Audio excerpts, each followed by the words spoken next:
പുതുച്ചേരി ലോക്സഭാ മണ്ഡലത്തിൽ 2019-നേക്കാൾ കുറവ് പോളിംഗാണ് ഇത്തവണ രേഖപ്പെടുത്തിയത്. കോൺഗ്രസും എൻഡിഎയും നേർക്കുനേർ പോരാട്ടം നടക്കുന്ന പുതുച്ചേരിയിൽ പോളിംഗ് കുറഞ്ഞത് ആരെ തുണയ്ക്കുമെന്നതാണ് ഇനി അറിയേണ്ടത്.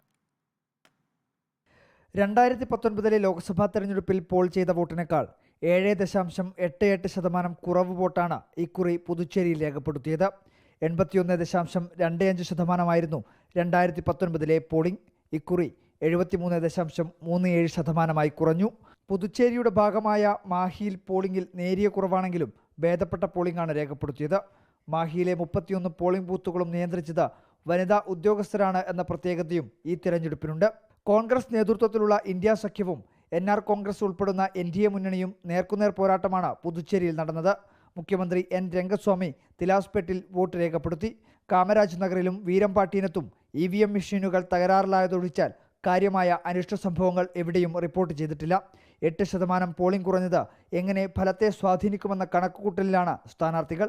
കുറഞ്ഞ പോളിംഗ് രേഖപ്പെടുത്തിയത് പുതുച്ചേരിയിൽ കോൺഗ്രസിന് പ്രതികൂലമാകുമെന്നും NDA മുന്നണിക്ക് അനുകൂലമാകുമെന്നാണ് വിലയിരുത്തുന്നത്. പുതുച്ചേരിയും വിധി എഴുതി. ഇനി ഒരു മാസത്തിലേറെ നീണ്ട കാത്തിരിപ്പാണ്.